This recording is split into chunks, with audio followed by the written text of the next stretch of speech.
I want to be out in the woods come opening day. Just give me a campfire, my trusty rifle. Hi guys, Scootagrada here. You are watching Nature Now. So tomorrow's Halloween, and well, it's actually Halloween right now because it's 3 in the morning. But I've decided now would be a great time to revisit one of my videos from a few years ago because it was a Halloween special. But before I get into this video, I just want to remind you, I do not like to portray wildlife as menacing or monsters or anything terrible that's out to get you. Couldn't be farther from the truth. But to some people, some of the things in the video you're about to see are the stuff of nightmares. I always say, I'm glad I'm big, I'm glad I'm a human being, and I'm glad I live in North America because some of the things out there can be kind of frightening in their own right. And I'm thrilled I'm not a prey item. So let's get this show going, and happy Halloween. This is from a type of spider wasp. It's a mud nest, and it's filled with tons of spider corpses. Corpses at this point. Normally they'd just be paralyzed.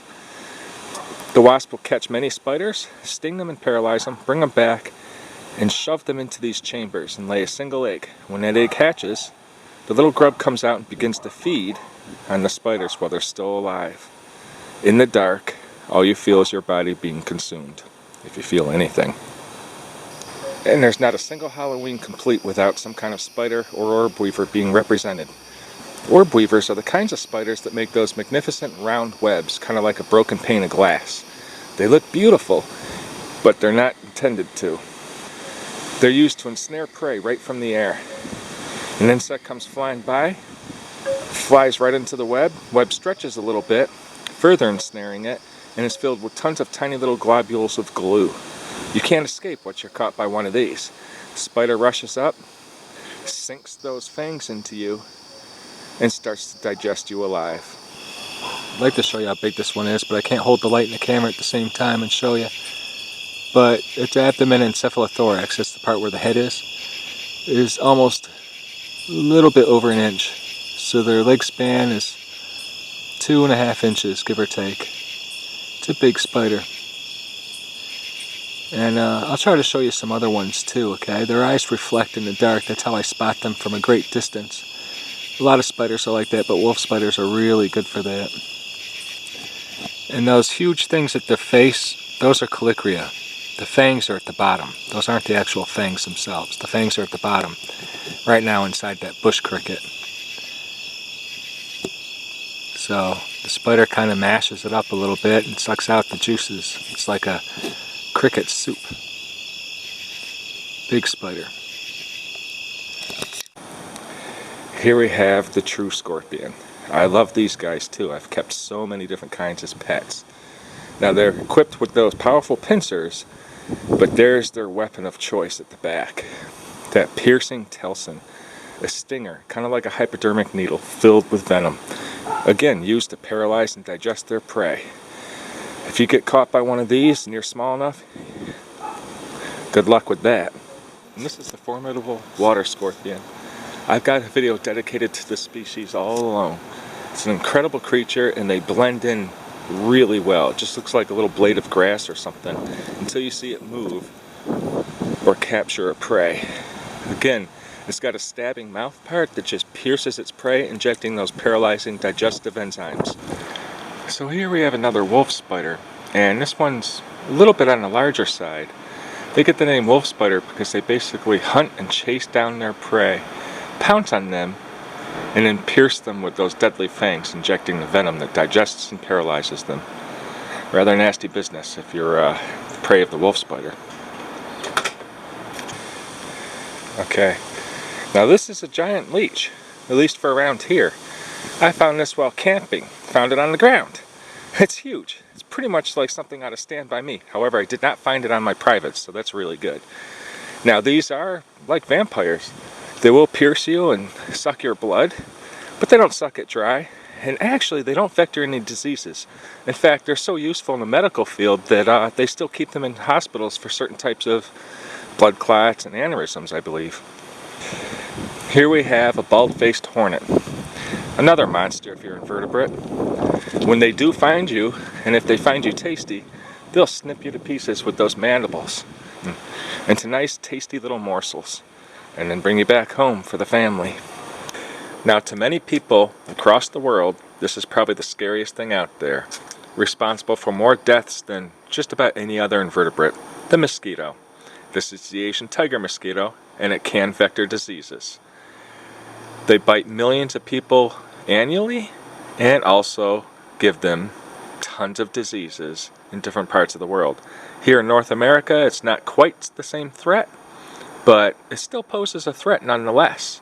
Not to mention the fact that it's extremely uncomfortable scratching at all those bites. Here's one of my favorites, the Scootagrada, the house centipede. I've actually grown very attached to this individual, and I've kept it as a pet.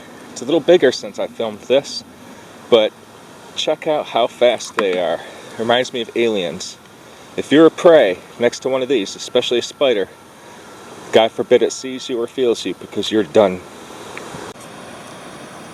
Well, another monster that kind of scares everybody, ticks. But these aren't just any ticks. They're tick nymphs. Very difficult to spot because they're a whole bunch of babies. They can still vector diseases though. And, well, let's hope I don't get any. I guess this might kind of be the Frankenstein of the insects right now. If you look closely, you see it's got little forelegs, kind of like that of a praying mantis. It's got a body shaped kind of like a shield bug or a stink bug, because that's the family it's a member of. And it's got a sucking mouth part that it pierces you with once again to suck out your insides. Kind of like something out of Starship Troopers. Really neat creature. It blends in perfectly with the flowers. Prey don't see it coming until it's too late. These are stealth and ambush predators, and they're very successful at what they do. And here's another type of assassin bug. This one's a nymph. As you can see, it's got its prey and is carrying it around impaled on its proboscis. I kind of think the prey is still alive while the insides are being sucked out. I don't think it inherits its intelligence though, but who cares at this point? Nasty business. And what else do we associate with Halloween?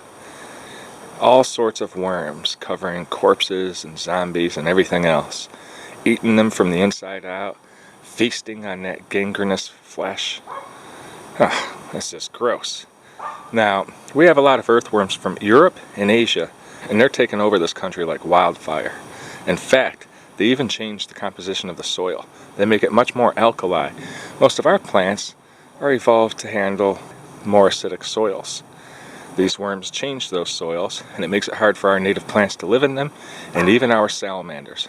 Anywhere where I find a ton of worms, I generally don't find any salamanders. Go figure. Ever see Little Shop of Horrors?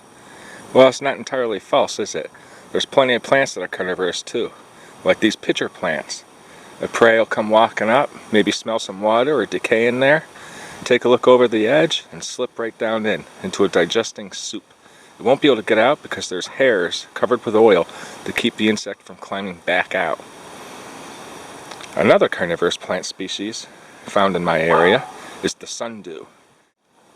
This plant is covered with tons of tiny little hairs with glue at the ends of them. An insect touches that and there's no escaping.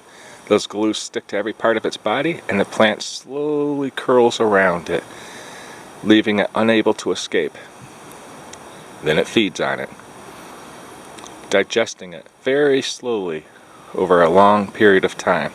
This is an antline larva. This digs a cone in the soil, soft soils and sands. When an ant or something comes by, it flicks some sand on it until it slips down into the cone. And then those powerful jaws just grab it and start to devour it as it pulls it down into the depths. Now for people who fear spiders, tarantulas are pretty much the flagship of that phobia. Tarantulas aren't generally that dangerous, but there are some of the old world tarantulas that are pretty dangerous. They can give you all sorts of pain and inflammations and sometimes worse. But look at the size of those fangs. Now this species isn't that dangerous, but look at the size of those fangs. Even if there's no venom involved, it would still hurt. But all spiders are venomous. But that doesn't mean that that venom attacks us also. And there are plenty of those of you out there who are afraid of bees and wasps. And rightly so, because some of you can suffer from anaphylaxis. That's a bad reaction to a sting or bite of all sorts of things, including wasps and bees. Now, bees and wasps have a potent venom sac attached to the end of that stinger. It inflicts great pain and sometimes even a burning sensation. Now, you may not suffer from anaphylaxis, but let me tell you, if you get stung by enough bees and wasps all at once, it can kill you. Many of them will swarm to protect their family and their hive. That poses a threat to anybody. But they are beautiful, aren't they? We mustn't forget the praying mantis. To many of us, these are very beautiful insects. But if you're an invertebrate, or even a small bird or mouse, sometimes even a snake, once you're grasped by those sharp forelegs, there's rarely an escape. They'll begin to eat you alive. These two, however, have gotten in a fight with each other, and unfortunately, the green one has lost the battle, providing food and nourishment for the eggs of the brown one. Your typical dead cicada, whose head is missing and he's hollow inside. The wonders of the world of entomology. So what do you think? The insect world could be filled with so many nightmares and horrors, don't you think? Just scary stuff. I always say I'm so glad I'm large, so glad I'm a human, and I'm very glad I'm living in North America. Parasites and some of the insects out there are just terrors scurrying across the landscape if you're small enough. Thanks for watching, guys. Once again, I'm Scootagrada, signing out. I've been a lot of places hunting deer, and some of them better than others. From hunting big rut-crazed deer in Canada to Iowa bruiser whitetails, and even as far south into South America. Even here in Pennsylvania, you got some real beauties. I don't care where. I want to be out in the woods come opening day. Just give me a campfire, my trusty rifle, and a good pair of boots, and I'll be happy hunting deer until my time is up. Okay, I'm officially scared. But yeah, we get shut in here, and we hear, "Hello, folks. The hunt begins." And we look, and like he's missing, and we see the stick laying on the ground where he was sitting, and we see the thing looking around like, but the eyes just look through you. Soulless eyes just looking past you.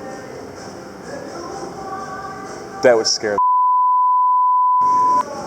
That would actually be terrifying. That would be completely terrifying. That would be way, way scarier than every one of these animals coming to life. Well, you're the person Just him. that thought this story up. That's disturbing. And he goes by the name Old Hollow Eyes. And perhaps animals aren't the only thing he skins. And sometimes he brings you into the cabin, that painted cabin on the wall. You can look out the window, but nobody sees or hears you. But you see all the customers